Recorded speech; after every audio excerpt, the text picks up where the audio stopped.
Game 6 ng laban ng San Miguel Beermen kontra Barangay Ginebra, sa serye lamang na ang San Miguel, 3-2 sa Best of 7 series. Ano kaya ang magiging adjustment ni Coach Tim Cone sa Game 6 ngayong araw? Kilala naman natin si Coach Tim Cone. If natalo sila, may adjustment agad na ginagawa. Kasi importante ngayon ang panalo para maitabla sa 3-3, sa panig naman ng San Miguel Beermen. Hindi rin papayag si Coach Leo Austria na matalo ngayon, may adjustment rin niyang gagawin. Kasi nasa kanila ang momentum ng laro, at hindi nabibigyan pa ng momentum ang Barangay Ginebra para itabla sa 3-3. Kasi mahirap na pag nakuha ng Ginebra ang panalo ngayon, mapupunta sa kanila ang momentum. Kilala natin ang Ginebra, never say die.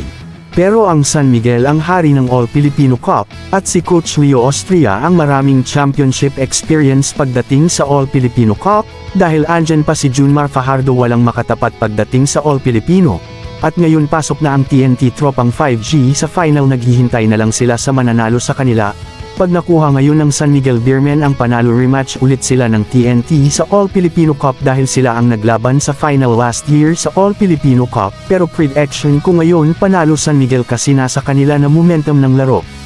Hanggang sa muli mga idol, salamat, hintayin na lang natin resulta ng game mamaya.